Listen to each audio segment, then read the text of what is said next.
Gun to my head, if I had to pick my top 5 movies of all time in no particular order, Kiss Kiss Bang Bang is in that top 5. Wow. It's the reason I love Robert Downey Jr. It's the reason I love Shane Black, and probably the reason I love Christmas as an adult.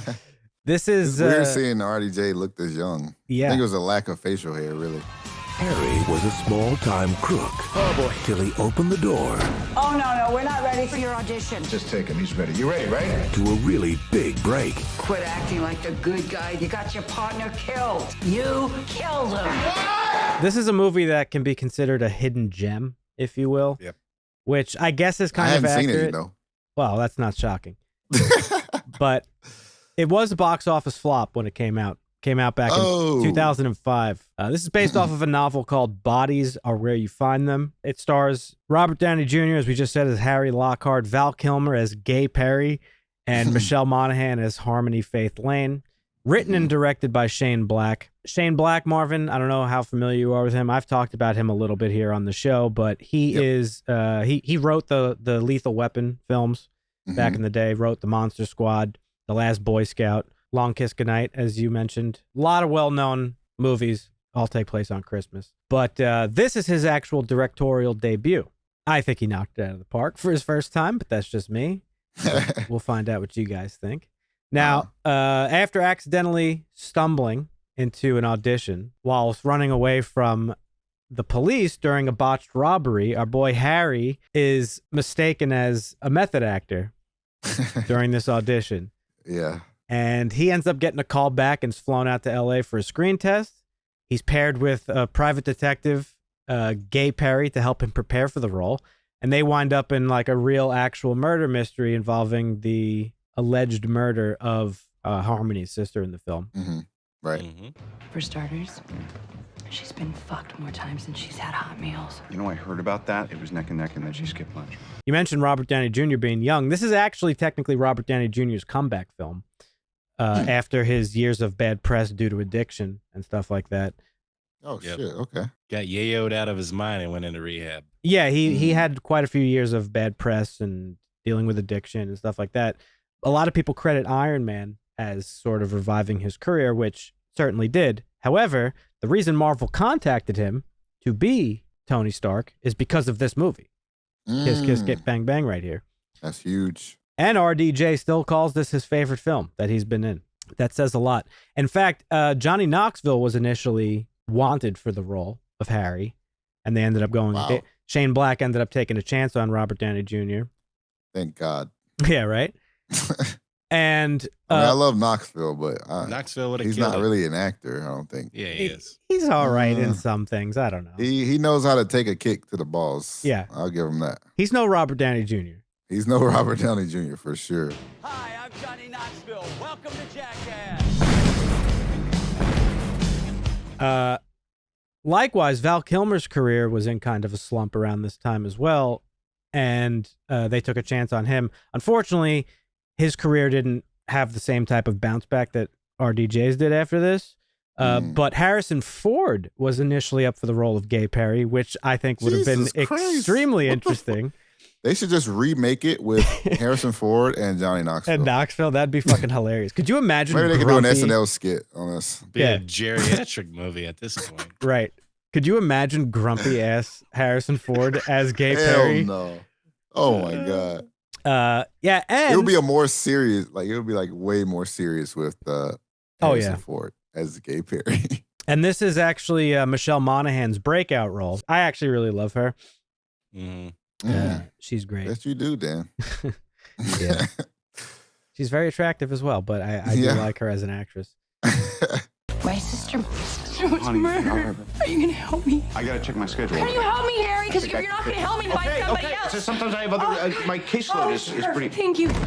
I have not seen this in a while. Yeah, I have seen it a couple times. It's one of those movies I watch like at least once a year. As I said, it's like one in my top 5. It's I unbelievable. could definitely rewatch this. Yeah. Did you have a good time watching it, Marvin? Oh yeah, it was super funny. But damn, it was dark too. So many deaths. For me, yeah, it's not a I have to rewatch this. It's if I catch it on, I'll watch it. I would. But it doesn't come to 100%. my I need to oh, this is something I haven't seen in a while. I need to go watch it. Also, I love the intro in this movie. real quick. I just want to say. Go ahead. Talk about it. It was good. It was catchy. It was. You talking about what? Like the whole little setup, or no? Like what about like, it? Like the music. Oh the music. Yeah, the music. I like the music throughout this. Yeah. Well, I was gonna get into that. You just touched on a bunch of things that this movie's billed as like an action comedy mystery, but it's actually technically a neo-noir type of film. It plays with a lot of very like noir, like 1940s, earlier like crime mystery movies. Oh, now that you say that, I could see that for sure. Oh yeah, the music, his narration, right? The narration, yeah, the cinematography as well. One shot in particular that I've always loved and really stands out to me is when he's standing over the pool, and the shot is from the camera at the bottom of the pool, sort of looking up at him. Very, very noir type of thing. I like how he like bills himself as a private investigator. He's like, hey, what do you do? I'm a private investigator. Yeah. Like as he's narrating the story as a PI, like it's very cliche. Yeah. So as everybody knows, Shane Black loves setting his movies on or around Christmas, and he's obsessed with miserable characters that are juxtaposed by their surroundings, which is Christmas. And Christmas, typically being... Shout out to Lethal Weapon. Yeah. Christmas being such a happy and joyous time on the surface, it's often very sad and depressing for lots of people. True. Each of the characters in this movie have their own issues that they are kind of dealing with. Harry's just a not good thief and just an overall not great person, really.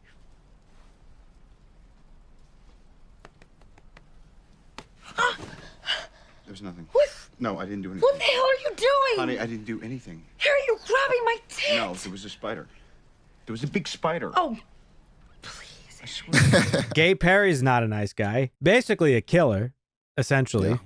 Yeah. Michelle Monaghan's a failed actor. She's on her way out of Hollywood, and her sister just fucking died. So they're all pretty like sad to be around. I love the fact that that's like all his movies doing that set on Christmas. That's like his thing. It's like you got Christmas, and then you got these miserable fucking characters that you're dealing with. Right. I think this movie really has it all. It's got good action. I think the mystery of the film is good. The suspense is good, and then when it wants to be, it's really funny. It's a black comedy. So funny. Where it really shines in terms of the comedy is the dialogue and the interaction between the characters, namely Harry and Gay Perry. Whoa, what is that? Is that a clue? What do you mean? Do you see that? In the thing? Can you... Ow! What were you thinking? My $2,000 ceramic vector my mother got me as a special gift? You threw in the lake next to the car. What happens when they drag the lake? You think they'll find my pistol? Jesus. Look up idiot in the dictionary. You know what you'll find? Picture me? No. The definition of the word idiot, which you fucking are. I fucking love Val Kilmer in this movie, dude. He's good. He's so good. Like you said, he was going through a slump or something, but when you can act, when you're a good actor, you just get right back into it. Like, yeah. Yep. Well, if both of these guys were like coming off of slumps, there's no way I could tell. I actually think this is his best movie. I think his performance in this movie is unbelievable.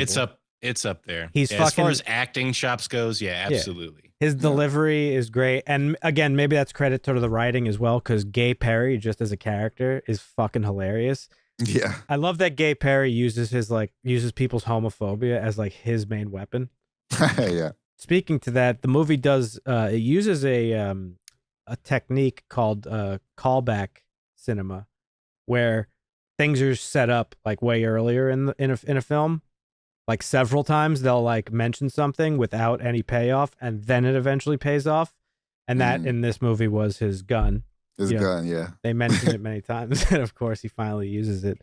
It was really funny. RDJ definitely carried the movie. I think the combo of them together was great, though. Kind of felt maybe that it was a little bit. It felt like it was a little bit dragging on sometimes. But maybe it was that way on purpose. Like after RDJ kills, after Harry kills the black dude. In the bedroom when he house. watches the girl die and she gets the gun and shoots. Yeah. He's freaking out. And he's watching. Maybe it was meant to be that way. Yeah. Well, it gets a little bit somber at that point because like it's something that he's never done before, and he's clearly like, upset about it. What did you guys think of the mystery in the movie? Like the mystery itself, that's obviously the main plot point. I've seen some people. The father and Yeah, I've seen some people like really who talk like. There's not that many like reviews of this movie on YouTube, and if they are, they're like 6 years old, maybe. Right. But as far as I could tell, a lot of people think that that's the weakest part of the movie. Now, I'm a big mystery buff. I love mystery movies. I think the mystery's great. What are you saying, Dusty? That's kind of my problem with this movie, and I love Shane Black. I think he's a great writer. I don't know if I think he's a great director, but I do love this movie. It's probably his best directed movie. But when you watch it, like for the first time, I was enthralled with the story and the detective noir style film. But once you see it, I feel like it loses a little rewatchability for me. And I know this is one of your favorites, so you've seen it a bunch, but I haven't watched this movie in like 3 to 5 years, just because like I know how it turns out. And while there is some great acting in this movie, mostly Val and RDJ, but some of the other characters in it as well, it doesn't like the acting in it isn't enough to warrant me to watch it once a year type deal. I probably would agree with that. The comedy is good, but it's still not good enough probably to where you would force yourself to want to watch it again. Like you said, if it just comes on, I could definitely enjoy it. I don't think this movie, maybe I just didn't get it that much, but it wasn't that deep to me. Like it was just like a funny action mystery type of movie, but I don't really see it as being that deep. Yeah, it's not. I mean, it's not deep for sure. Yeah. I don't know if I think we're just Shane Black fans, Dan. So it hits a little bit different. No, I legitimately think this is a very like well written and smart movie. Because and it is, and that's why I like it. But I still feel it struggles in rewatchability because as like a mystery movie, once the mystery is gone, you're going back to enjoy the little bits of the movie, which is the acting. And some of those parts are funny, and that's why it's good to catch it every now and again. But there's really nothing in it to make me want to say, I got to watch this every year because this thing is so good. That's like saying I don't want to re-listen to a song because I know the lyrics to it. Kinda like kind of not really. Like why do you rewatch any movie that you like? You just rewatch it because you like it. You know what I mean? Yeah. Like I know the story. I mean, Halloween. Well, a billion times. Right. The story is how entertaining is it? Well, I'm just. I lied. I do have one movie that I rewatch a lot, which is Interstellar, because I really fucking love that movie. Yeah. So why do you rewatch it knowing the outcome? I don't know. It's sucks me in. But right, that's just what happens when you like stuff. Really, right. A fun adventure movie can bring you back and suck you in and make you watch it over and over. Harry, want to play hardball? I can do that. Where is the girl? What did you just do? I put in one bullet, didn't I? You put a live round in that gun. Oh yeah, there was like an 8% chance. Wasn't it just 8? 8? Yeah. Who taught you math? I get what you're saying in terms of mystery. Like, obviously, once you know the story, the mystery's gone. But that doesn't take away from the fact that, like, rewatching it, you get the same pleasure out of watching their interactions together, the dialogue, the comedy, like all that good stuff, like the action, because it is technically at the end of the day an action movie. Just because you only watch something once and you would only watch it once, that doesn't make it bad, right? I don't think so. No, absolutely. No, this is on my list as a must watch. Like, if you've never seen this movie, go watch this movie. Now, from there on, if you want to watch it never again, one more time, or 1,000 times, that's on you, on your preference, and for each of us. So, but it's definitely a must watch because this is good film. When I asked about the mystery, the reason I did is because a lot of people that I saw, they didn't really like follow it. I guess it seemed like they're like kind of lost by it and can't, like one person I saw talking about it, he was like, I couldn't even explain like the story if I tried. And I'm like, not really that hard to follow. Yeah, I don't think it was that hard to follow. So you said deep. It's like very clear. Like, throughout, sometimes it's a little confusing. But like once it's all laid out for you, pretty clear. Like Harmony's sister was fucking sexually assaulted by her father growing up. Yes. Mm-hmm. Thought this new dude thought in it was her happening life, again. Yeah, and killed herself. Like, what's so difficult about that? Right. It's trauma, and thinking she had to relive that. I don't know.